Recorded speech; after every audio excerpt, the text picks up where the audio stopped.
Moment of truth, we are going to drop it down. Hopefully it's sitting 3.5 inches taller and everything works. Let's go. What is up? Braydon Leeking back with another YouTube video. Today we are putting on a 3.5-inch lift kit. Rough Country hooked it up. Huge shout out to them. They also hooked up the M1 mono tube suspension, so we're gonna throw that on there. We're gonna see how it looks. Eventually we're gonna throw on some 37-inch tires as well. Anyways, we're gonna have some fun here. First time we put on a lift kit. I'm here with my boy James, who has a little bit of shop knowledge, and my boy Matt, who is filming here for us today. No shop knowledge, but we're gonna have some fun. We're gonna see how we can do it, and here we go. Let's get into it.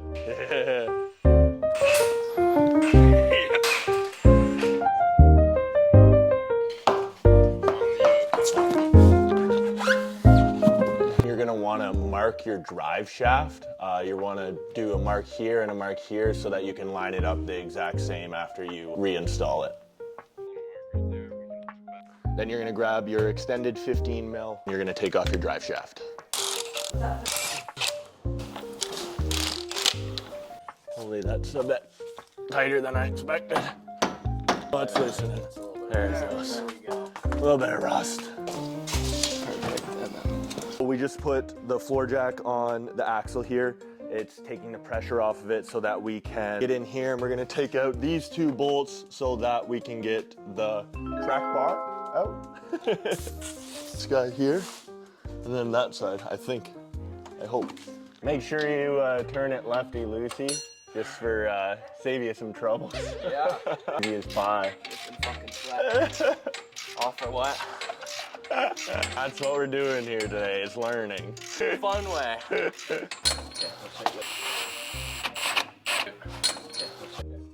Okay, we got the track bar out. After you get those two bolts out, you do need to be a little bit finicky with taking some pressure off it with the other jack. Now that it's slid out, we're gonna do our sway bar arms here. This should be an 18mm socket, and you're just gonna do this on both sides here.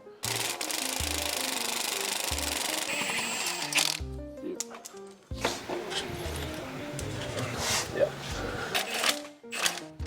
Right and left sway bars are both now disconnected. Moving on to the next step. Let me check my YouTube video. We are at a little bit of a standstill here, to the point now that we're actually gonna try to take the suspension out. Yeah, rip the shocks actually out, and we're gonna replace it with our M1s here. But what we're worried about is you need to get the pressure off of it, because if we don't have the pressure off, we're gonna take off the top and the bottom. It's gonna wanna expand. So we're calling in the big guns. We got Matt's dad coming out here to give us some advice before we do it, and then we're gonna go from there. Oh, there wasn't much pressure at all. Yeah, there is, never mind.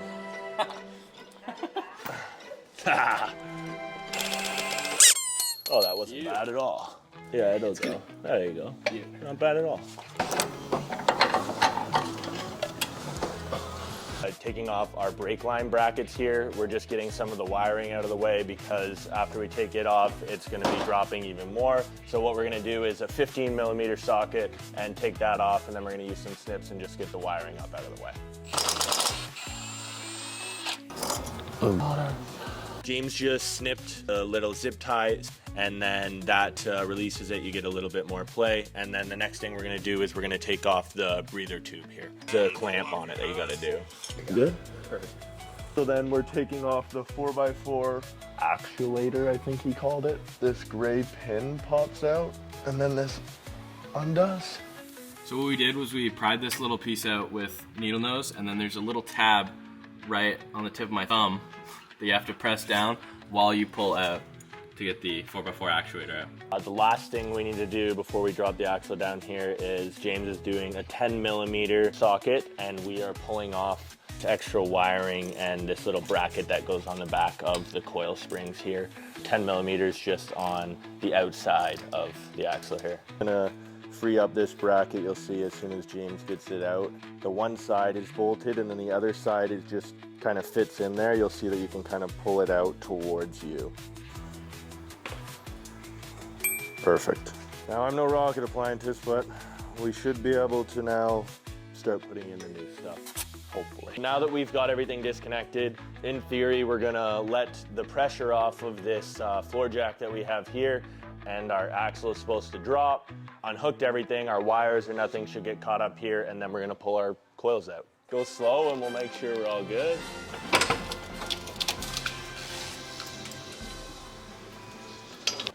Oh, they just a little spinning motion and they pop right out.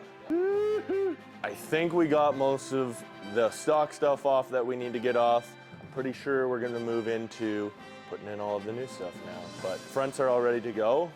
Let's see how it goes. Dude, check out the size difference on these. Also, the front coils do have a D on the driver's side one. Once you get it in, just twist it until it gets to the right position.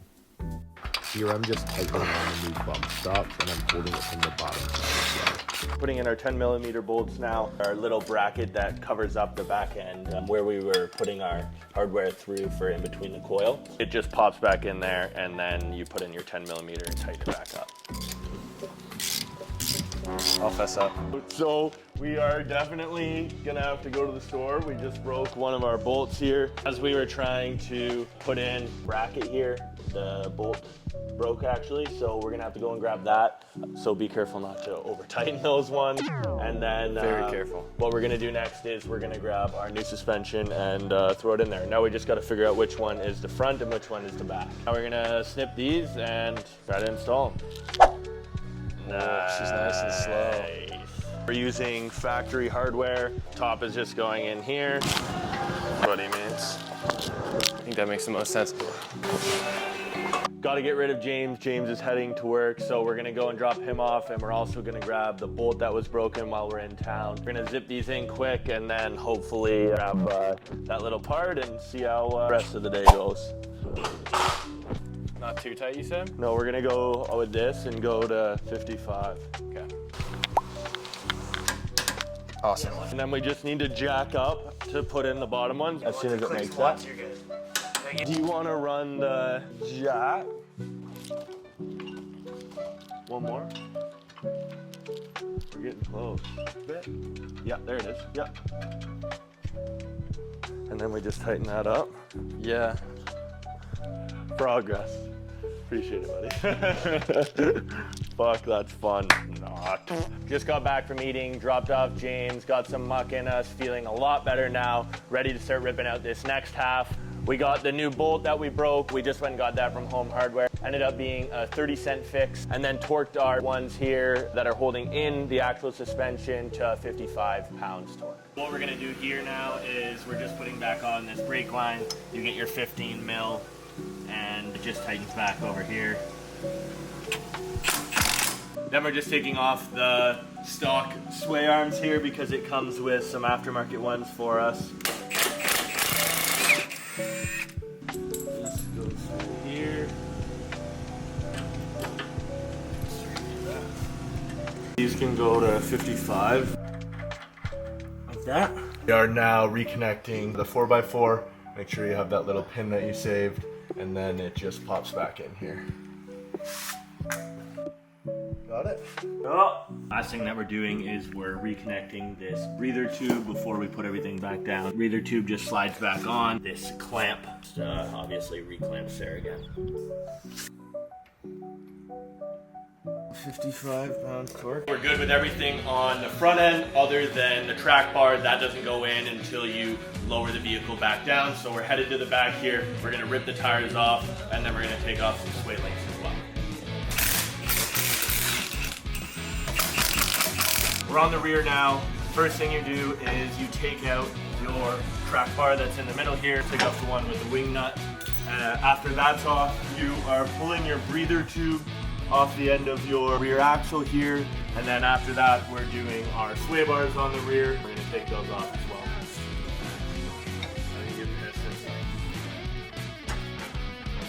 Now we're taking off the rear brake calipers here. It's just these two bolts on both sides. It is an 18. Also, we are taking off this. It is a 10mm. This is just your sensor, I believe, for your brakes. Got both those bolts out of the brake caliper. It's now loose. We're just gonna set it here on the axle. You can also bungee and get it out of the way so it doesn't fall. We're gonna be careful and just leave them there for a sec. Then we are going to lower the whole unit down so that we can put some weight on our floor jack so that we have the ability to take off our factory suspension because we're going to switch it out for the M1 tubes here.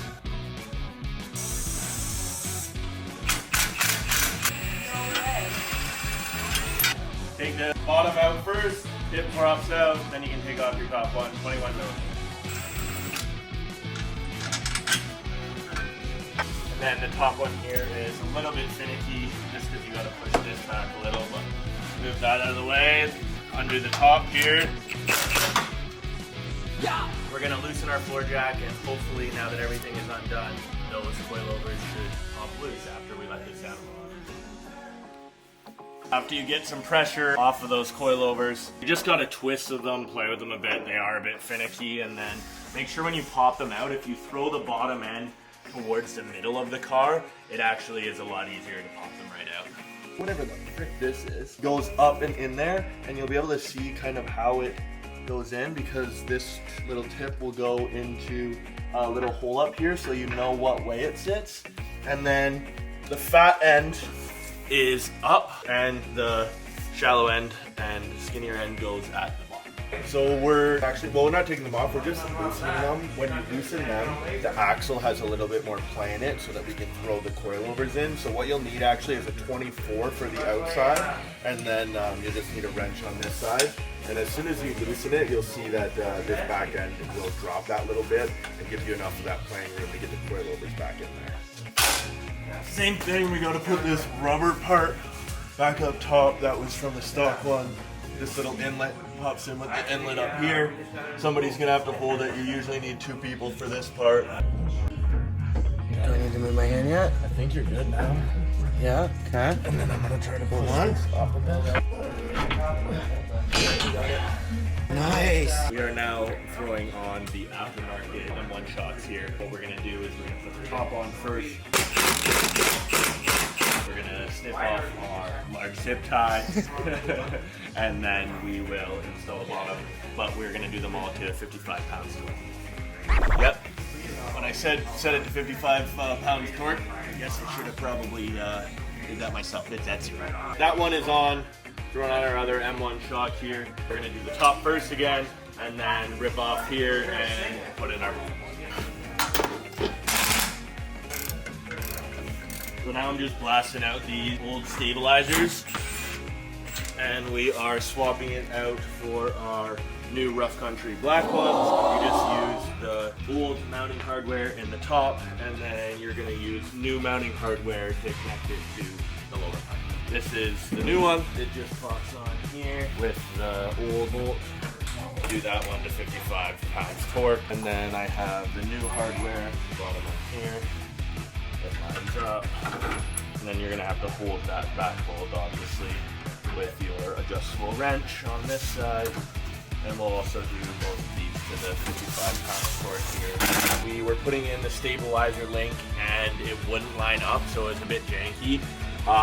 Lucky we got Matt's dad here. He told us we should try jacking up this side, and as soon as we jacked it up, of course, now it fits in there. Reinstalling the brake calipers, we're just popping those back on, which are the 2 bolts. Matt here is just throwing it over top. It slides in, and he's gonna match up the bolts on this other side here. And then we are also going to fasten our 10mm that we took off here, which is, I believe, our sensor. Just like that. Set outside bicep, bro. You don't tighten this. Rechecked everything, made sure that they were torqued to the right weights because a lot of them weren't, so double check those. We're reinstalling our drive shaft, we're adding in those 4 bolts, and we're making sure it's lined up where we had that marker. And then we also put on our wheels and we torque them to the weight as well, and then hopefully we can drop it down here and we'll see how the lift looks. Here we go. That's crazy. That's fucking That's crazy. It is quite a bit higher. Fuck yeah, it worked. Holy shit, it definitely looks good. Definitely higher. Now the last thing that we need to do is put in this last little sway bar link, and we're good to go. Dude, I'm happy. That looks fucking perfect for the height. Get some bigger tires in there It doesn't look as bad as I thought with without the tires. I thought it would have looked more funny with the 33. Definitely sitting higher. I'm super happy with the lift that Rough Country hooked up. It's looking a lot meaner. The last thing we need to do here though is we're gonna put in the rack bar, and we are also going to just torque these down to 130 pound pressure with our torque. So that's I'm just putting in this track bar here. All you do is loosen it basically until it fits. Putting in the factory bolts on both sides, and we're just gonna tighten it up. I think I'm definitely gonna need some side steps because it's a hell of a lot taller. Oh, it looks taller even. From in here, it looks way taller. Gonna go take it for a test drive. Hopefully it's not too far out of whack. We are gonna wanna get a 4-tire alignment, but obviously I can't do that right away. So we're gonna see how it looks, go for a drive here. For our first little test drive here, and so far everything's good. You can obviously see we are definitely out of whack, so we're gonna need an alignment. Driving, it looks dope. What else matters?